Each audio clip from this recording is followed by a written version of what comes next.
Ama hapunten anu kasuhun. Abdi teu tiasa nampi panglamar ti Prabu Siliwangi.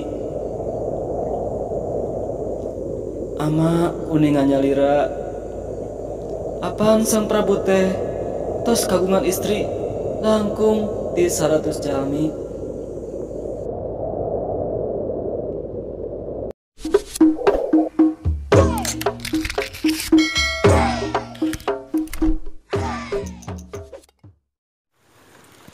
Assalamualaikum warahmatullahi wabarakatuh. Wilujeng tepang deui baraya Kang Has di mana wae ayana. Wilujeng patepung lawung dina channel anu maneuh Kang Has ngamumule basa Sunda.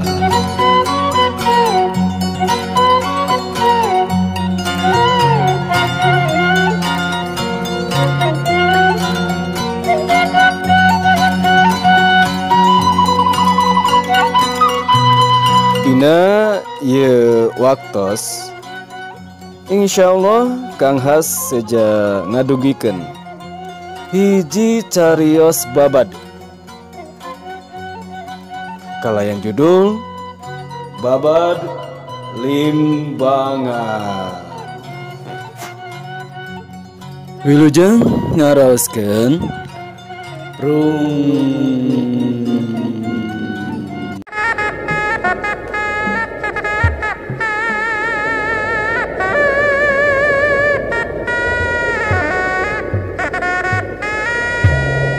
Jangakeun kasepuhan.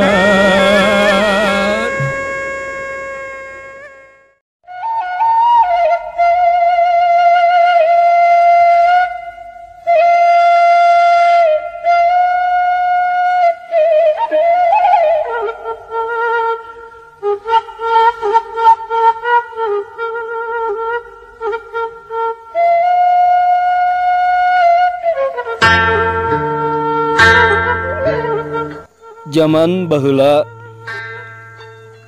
kacaturkeun aya Raja Pajajaran nu katelah Prabu Siliwangi. Anjeunna boga pangiring nu satia jeung sok babantu. Katelahna Aki Haruman. Unggal poe Aki Haruman ku Prabu Siliwangi dipapancenan pikeun moro make sumpit atawa jamparing.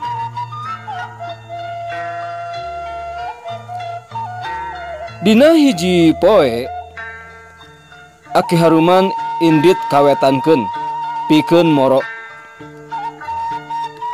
Tapi nepi ka panon poe menceran teh manehna can bebeunangan bae. Sanajan geus turun gunung, unggah gunung. Hiji mangsa Aki Haruman nepi ka puncak hiji gunung. Katempo ku manehna aya cahya nu moncorong ti sisi walungan Cipancar. Barang disampeurkeun, eta cahaya teh kaluar ti awak hiji putri anu keur mandi. Barang ditanya, eta putri ngaku anakna Sunan Rumenggong nu ngawasa wewengkon Limbangan.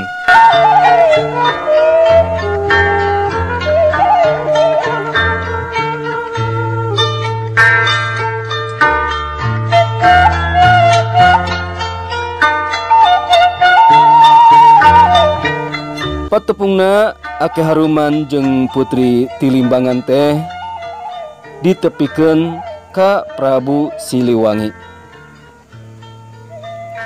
Dumasar kana eta kajadian, gunung di mana Aki Haruman ningali aya putri nu moncorong cahayaan dingaranan Gunung Haruman. Lian teh eta dina hate Prabu Siliwangi jerojoy aya niat pikeun mileuleungkeun eta putri keur pipamajikanana.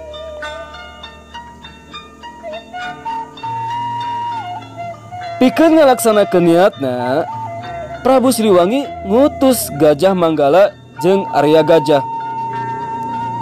Duanana ge pangagung ti Pajajaran. Pikeun ngalamar putri ti Limbangan teh. Inditna dibarengan ku akeh haruman jeung para pangiring anu samagreng ku pakarang. Prabu Siliwangi ngawadian yen eta utusan teh teu meunang balik sameme hasil ngalamar Nyi Putri.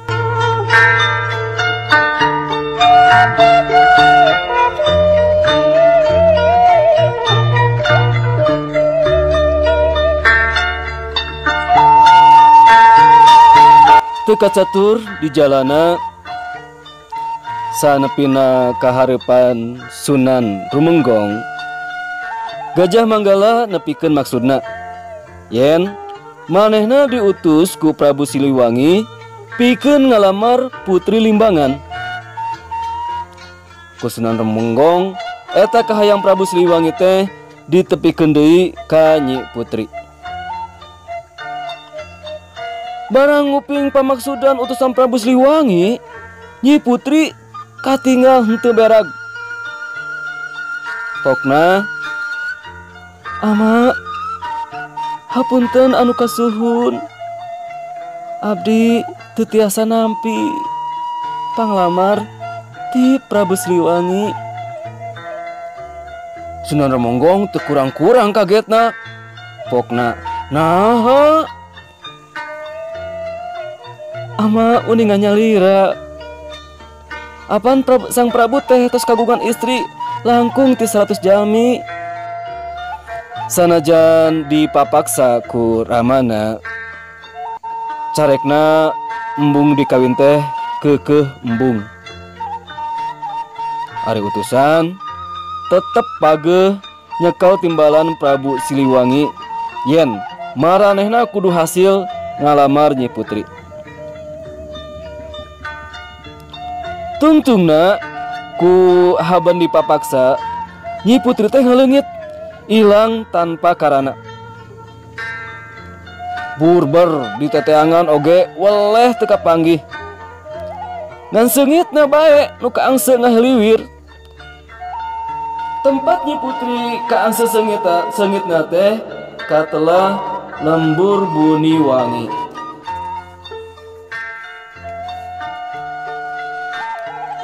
Sunan Rumenggong henteu cicing burber neangan putrina nu ngaleungit tea. Berkahilir, berkagirang, ngaler, ngidul, ngetan, rejeungulon. Lantaran nempo kolotna nu sakitu susahna, Nyi Putri akhirna mah nembongan deui di hiji imah anu nyempil. Manehna teu tegaeun ningali kolot dirungrum ku kabingung jeung kana langsa anu pohara. Lembur tempat Nyi Putri nembongan di imah anu nyempil teh di ngaranan Kampung Sempil.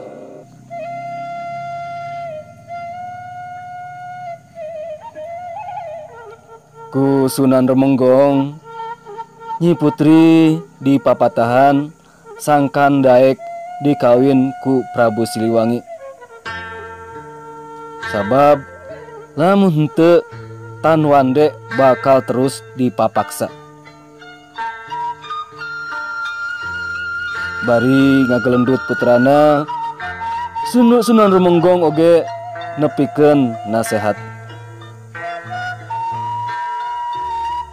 Aya 5 jalma nu ku urang wajib dihormat jeung dijunjung. Nyaeta guru, raja, kolot, mitoha, jeung lanceuk mucika. Lian ti eta, Sunan Rumenggong oge nepikeun harepanana sugan bae jaga anak-anak Nyi Putri teh jadi turunan raja. Akhirna Nyi Putri daek dikawin ku Prabu Siliwangi. 10 tahun ti harita Nyi Putri dipaparinan 2 putra pameget nyaeta Basudewa jeung Liman Sanjaya. Eta 2 putrana ti Prabu Siliwangi teh dibawa kalimbangan ku Sunan Remenggong sarta tuluy dijenengkeun Prabu di 2 tempat anu beda, Luyu jeung amanat Prabu Siliwangi. Prabu Basudewa ngawasa wewengkon Limbangan sarta Prabu Liman Sanjaya ngawasa wewengkon Dayu Luhur di kiduleun nana.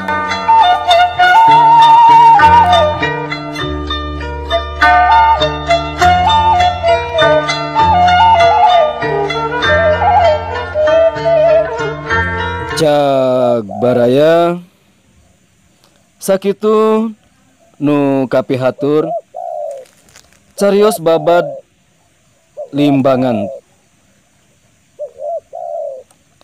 Ari nu disebut carita babad nyaeta carita zaman baheula nu biasana medar riwayat karuhun atawa medar kejadian-kejadian penting di hiji daerah. Kusabab eta carita babad sok dipatalikeun jeung sajarah hiji daerah. Malah aya judul carita babad anu make kecap sajarah. Tapi carita babad teh sok dibedakeun jeung sajarah. Ari sababna dina carita babad mah sok loba kakandung rekaan atawa kajadian nu teu kaharti ku akal, saperti nu sok rea kapanggih dina dongeng. Ari sajarah mah apan kudu aya faktana jeung kudu logis.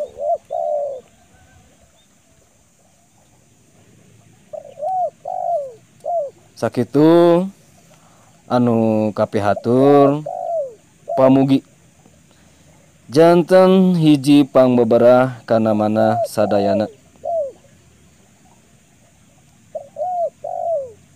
Naon anu didugikeun pamugi oge janten hiji ilmu kangge sadayana. Ieu carios teh dicutat tina buku Naskah Sunda Lama Kelompok Babad Pusat Pembinaan dan Pengembangan Bahasa Depdikbud Jakarta 1885. Kalayan dipungkas, Assalamualaikum warahmatullahi wabarakatuh.